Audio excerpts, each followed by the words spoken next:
मैं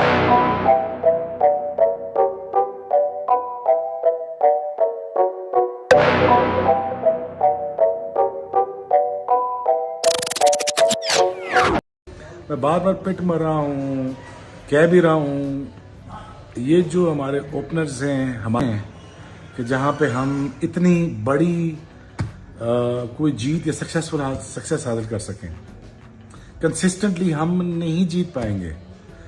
अब मैं क्या बोलूं? अब आप खुद सोचें, हम क्या बोलूं? इस पे क्या बोलना चाहिए?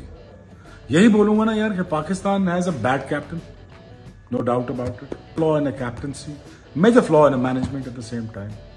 अब आप ये एक्सपेक्ट करते हैं मैं आपको बैक करें, बैक जरूर करूंगा यार, लेकिन आप किस किस्म की क्रिकेट खेलने जा रहे हैं? इस तरह तो नहीं हो सकता मुंह उठाया आप चले गए वहां पे और आपके लिए वो सेरे लेके खड़े होंगे कि आपको मैच ऐसा पकड़ा देंगे। यार आप क्रिकेट डिटीरिएट कर रही है और मैनेजमेंट से लेके पीसीबी चेयरमैन तक सारे ही सारे नील बटा नील बैठे हुए हैं। अक्ल ही नहीं है किसको सेलेक्ट करना है, किसको लेके जाना है। खिलाने अब चार, मजा आ गया, मजा आ गया, जबरदस्त मारा है जी। कम से कम पाकिस्तान ने ये तो दिखाया, हालांकि अभी वार्म अप गेम है, सारे बात होगी किस तरीके की बॉलिंग थी, मगर कम से कम पाकिस्तान ने ये तो दिखाया कि एशिया कप में जो हाल हुआ था वो वाले तो वो पुराने जो बुरे ख्वाब थे उनको छोड़ के आए हैं। बाबर आजम की इनिंग देख लो, रिजवान की इनिंग देख लो, स्पेशली मैं बोलूंगा साउद शकील के रन्स देख लो, उस पर बहुत बात करनी है मुझे। साउद शकील ने जो आज फायर पावर ऐड करी है इस बैटिंग लाइनअप के अंदर। सलमान आगा को देख लो, 23 बॉलों पे 33। इफ्तिकार चाचू को देख लो, यार हम तो 3 बॉले हमको मिला, यार हमको 30 बॉले मिलता तो 25 छक्का मार के दिखाता। 345 पे खत्म किया है, 345 पे खत्म किया पाकिस्तान ने। New Zealand need 346 runs to win, but I think यहां पर अगर देते रहेंगे कुरैशी साहब। असम में हमारे देखा अपने कौशिक हैं, असम से सारी की सारी अपडेट्स कल कौशिक रिपोर्टिंग कर रहे होंगे लाइव, वहां से आपको मिल जाएंगी। और यहां पर हम आपकी खिदमत में हाजिर हैं। अभी बासुदा भी आए थे, वो भी आ जाएंगे, चारों भी आती हैं सुबह, वो भी आ जाएंगी। तो तगड़ी इनिंग खेली है यहाँ पर सारे के सारे। ख्वाजा जवाहर बोल रहे हैं साउथ कैन ऑल्सो बोल left arm spin, his battle with Ashwin Jadeja and Kuldeep will be very important, arguably the best player of spin in Pakistan right now। ये तो ऑन रिकॉर्ड बाबर आजम बोल के बोल चुके कि भाई हमारा सबसे तगड़ा प्लेयर जो स्पिन के अगेंस्ट है, जिसने श्रीलंका में टर्निंग ट्रैक्स पे रन मारे हैं, उसका नाम है साउद शकील। और तैयब ताहिर की जगह लेके आया जो कि अटैकिंग प्लेयर है। तैयब ताहिर है। और जिस तरह की हमने टैक्टिकल यूज की है इस मैच की, हम क्या बताना चाह रहे हैं सबको और हमने किया क्या है, इस पे खासी तवज्जो देने की जरूरत है। और आप ने बड़ी अच्छी बात से शुरू किया कि क्या इन्हीं दोनों ने बैटिंग करनी है पूरे वर्ल्ड कप में। यानी कि बाबर ने एशिया का पूरा खेला, इन फॉर्म प्लेयर है, रैंकिंग इसीलिए ऊपर है कि 2 साल से फॉर्म में है। और अभी 100 भी किया एशिया कप में, ठीक है, अच्छी टीमों के खिलाफ बहुत बड़े स्कोर नहीं किए, लेकिन रन्स तो करते आ रहे हैं हर मैच में तकरीबन। और फिर रिजवान है तो वो भी लंबी बारी ले रहे हैं, 100 कर गए हैं वो भी आकर। तो अगर आप ही दोनों ने खेलना है तो बाकियों से तो फिर कोई डिमांड ना कीजिएगा कि जब मैच आपके प्रॉपर आ जाएंगे। भाई अजीब बात है कि आप 50 रन कर लिए हैं, वो दूसरे ने भी कर लिए हैं, इनफ बैटिंग है, आप चले जाएं वहां। आप इफ्तिखार को लंबे ओवर देना ही नहीं चाहते। आप फखर जमान आउट ऑफ फॉर्म है, वो बैटिंग में ही नहीं आए अंदर। शादाब बुरी तरह से फॉर्म नहीं है, उनका बॉल गिर ही नहीं रहा, उनको ज्यादा से ज्यादा बॉलिंग चाहिए, उनकी बॉलिंग ही नहीं हो रही। आप वसीम जूनियर है, वो कब 10 ओवर करेगा? कब पता चलेगा कि ये 10 ओवर करने वाला बॉलर है? तो थैंक यू रंजीत भाजी। तो ये वो चीजें हैं मतलब जो आपको कंपेल करती हैं इस बात करने पे कि यार ये हमने किया क्या इस मैच का। अगर हम इस मैच को देखें तो तकरीबन जो है इस मैच के अंदर 178 बॉल, 350 में से 178 बॉल बाबर और रिजवान ने खेले। इसका मतलब है कि बाकी जो प्लेयर्स हैं उनके हिस्से कितने बॉल आए हैं? उनके हिस्से आए हैं 178 बॉल्स। ठीक है जी, नहीं सॉरी 178 नहीं, 120%। नहीं हाँ। नहीं हाँ 300 बॉले हैं ना। हाँ, तो 300। 122 बॉल उनके हिस्से आए हैं। तो आप तो पहले ही हर मैच में लंबी लंबी बारी लेते हैं, आप माशाल्लाह फॉर्म में हैं, आप पाकिस्तान के मेन प्लेयर्स हैं और आप पे किसी किस्म का कोई फॉर्म वाला चक्कर नहीं है। रिजवान ने आखिरी एशिया कप के मैच में बड़ी बेहतरीन इनिंग खेली 80 रन की, लेकिन मुझे समझ नहीं आती कि हमें क्यों चीजों का इस्तेमाल करना नहीं आता, हम क्यों यूटिलाइज नहीं करते।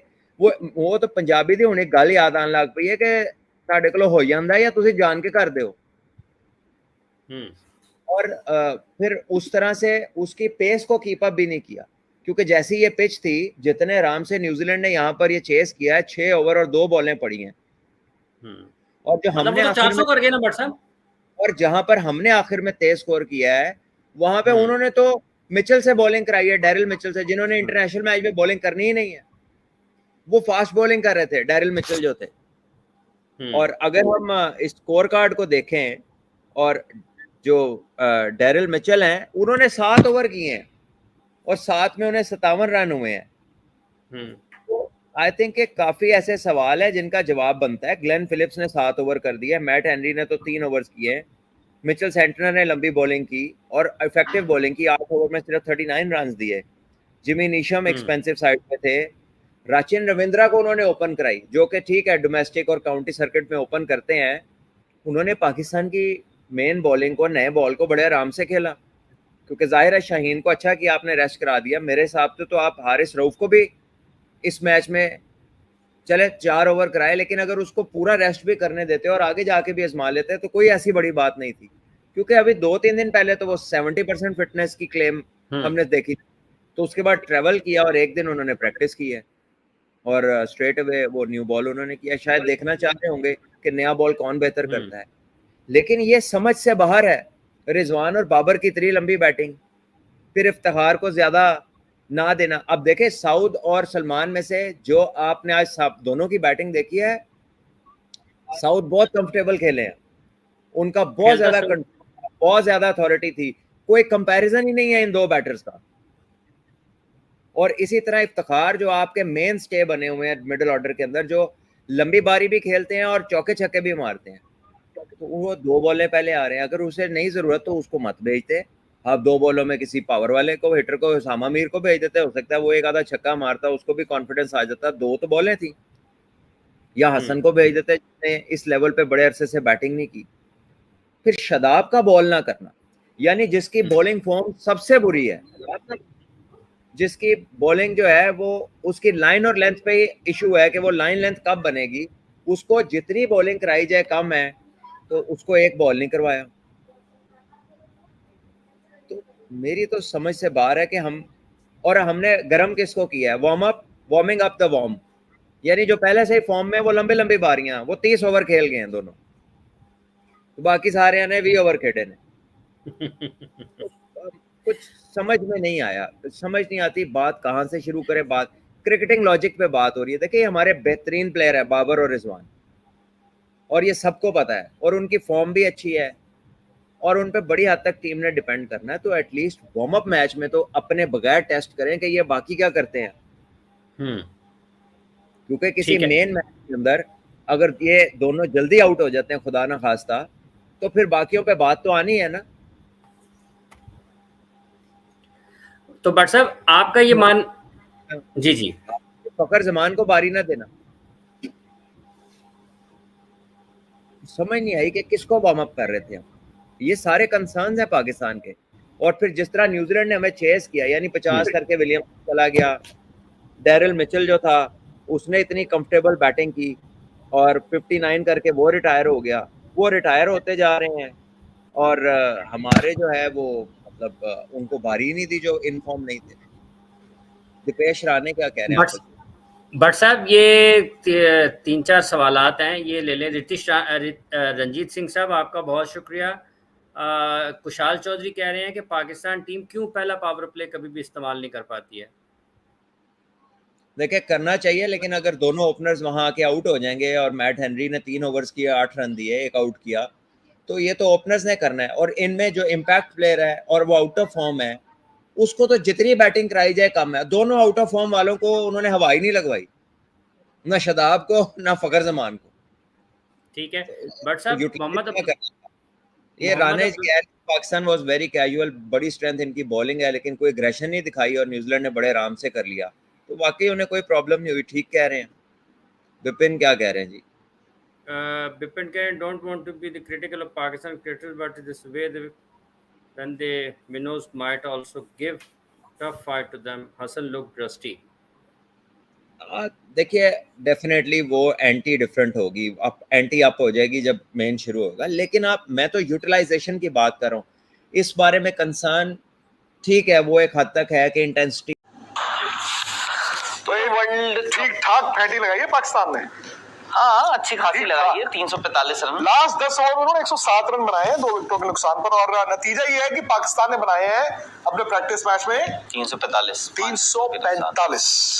मतलब पाकिस्तान जो ढूंढने आया था, मुझे लगता है कि उससे ज्यादा ही उनको मिल गया, बिकॉज 350 रन यार, आप भले वो वार्म अप गेम हो, भले ये भी फैक्ट है कि न्यूजीलैंड ने अपने मेन बॉलर से अपना बॉल नहीं डलवाया, बावजूद इसके 345 ये बनाया जी पाकिस्तान। सही बात है। पाकिस्तान और जो आपने बोला ना आखिरी 10 ओवर में 107 रन लगाए उन्होंने, उसमें सौद शकील ने, आप देखिए रिजवान और उनकी अच्छी खासी, इनफैक्ट रिजवान से जो उनको चाहिए था नंबर 4 पर वो 100 बना गए भाई, 100 बना गए। उसके पहले बाबर आजम ने भी 84 रन बना दिए। उसके बाद आई थिंक उनको ना 84 बॉल में 80, आई थिंक उन्होंने एक चीज टेस्ट करनी थी, सौद शकील और आगा सलमान को, तो उसमें उन दोनों को इसीलिए आगे मौका दिया इफ्तिकार से। हालांकि आगा सलमान ने भी वैसे 23 गेंदों में 33। अच्छा, मैं फटाफट स्कोर बोर्ड बता देता हूँ। आज फखर जमान नहीं खेले, अब्दुल्ला शफीक ने बनाए 14 रन, इमाम आपके दोस्त इमामुल हक 1 रन पे आउट हो गए। बट देन अगेन जो उनके 2 मेन प्लेयर हैं, बाबर आजम, मोहम्मद रिजवान, ये पाकिस्तान वर्ल्ड कप आया है तो इन 2 प्लेयर्स के ऊपर बड़ा दारोमदार है। बाबर ने 84 बॉलों में 80 रन बनाए, मिचेल सैंटनर की बॉल पर वो आउट हुए जब वो लग रहा था कि 100, लेकिन 100 रिजवान ने पहाड़ा पढ़ लिया। उन्होंने 94 गेंदों में 103 रन बनाए। सौद शकील की जो राहुल बात कर रहे थे, सौद शकील की ना बात बहुत हो रही थी, तो मैं देख रहा था पाकिस्तान के कई जो हमारे जर्नलिस्ट हैं वो सौद शकील के बारे में कह भी रहे थे, और आज हमने देखा कि why do they rate him so highly. 53 गेंदों में उन्होंने 4 छक्के मारे, 5 चौके हैं, उन्होंने बनाए 75 run. Agha Salman 33 not out, और शादाब को जो थोड़ी बहुत बैटिंग मिली उन्होंने भी 16 रन बना दिए। इफ्तिकार आए, इफ्तिकार ने पहली गेंद पे छक्का मार दिया। तो रिजल्ट इज कि 345 फॉर 5। न्यूजीलैंड के सारे गेंदबाजों की ठीक ठाक ही पिटाई हुई है। सही बात है। और आज तो I think Kane Williamson batting कर रहे हैं आज। हालांकि वो आपको पहले मैच में नहीं दिखेंगे न्यूजीलैंड के, बट ये है कि अगर आप न्यूजीलैंड की गेंदबाजी देखें तो उन्होंने क्या किया, अपने स्पिनर्स को तो गेंदबाजी दी है, बट उन्होंने जो फास्ट बॉलर्स थे उनको ज्यादा ओवरबर्डन एक्सपोज नहीं किया। आप देखिए मैट हेनरी आए, उन्होंने शुरू में 3 ओवर डाले, उन्होंने इमाम को चलता किया, आउट किया, उसके बाद कहा चलो ठीक है। ग्लेन फिलिप्स ने उनके साथ ओपन किया था बाय द वे गेंदबाजी का, ऑफ स्पिन उन्होंने डाली, 7 ओवर उन्होंने डाले। उसके बाद मिचेल सैंटनर बहुत अच्छा बॉल डाला, उन्होंने शुरुआत में ही आ गए थे, वो भी पावर प्ले में ही आ गए थे जैसी मैट हेनरी को उन्होंने हटाया। मिचेल सैंटनर आए, 2 विकेटें उन्होंने ली। जिमी नीशम उन्होंने 7 ओवर डाले। रचिन रविंद्र आगे एक और स्पिनर, उनसे भी उन्होंने 8 ओवर डलवाए। ईश सोडी लेग स्पिनर, उनसे उन्होंने 6 ओवर डलवाए। डैरल मिचेल ऑलराउंडर, उनसे उन्होंने 7 ओवर करवाए। लॉकी फर्ग्यूसन, एक तरह से आप कह सकते हैं इस पूरे अटैक में अगर फास्ट बॉलर्स की बात, एक्चुअली क्या होता है जब आप मैच खेल रहे होते कोई भी टूर्नामेंट का, बायलैटरल सीरीज या वर्ल्ड कप, तब आप ऑपोजिशन को टेस्ट करते हैं। जब आप वार्म अप खेल रहे हैं, वार्म अप मैच, यहां पर आप अपने आप को टेस्ट कर रहे हैं, तो एटलीस्ट बल्लेबाजी से अगर पाकिस्तान अपने आप को टेस्ट करने आया था तो वो खुश होगा। इससे पहले कि हम आपको हैदराबाद लेकर चलेंगे, दूसरा मैच जो चल रहा है कहां पे, गुवाहाटी में। श्रीलंका ने स्टार्ट बड़ा एक्सप्लोसिव किया, बट बांग्लादेश ने उनको रिस्ट्रिक्ट किया है। 263 ये था श्रीलंका का स्कोर। बांग्लादेश की बैटिंग शुरू हो गई है, और ये हमने देखा है कि टीमें जो है ना, अभी जो 4 टीमें हमने देखी हैं आज, वो फूक फूक के कदम उठा रही हैं। हालांकि आई डोंट नो, फखर जमान को ना खिलाना पहला match, is that an indication कि आप अब्दुल्ला शफीक के साथ ओपन करेंगे? आई थिंक वो फखर जमान के बियॉन्ड देख रहे हैं, क्योंकि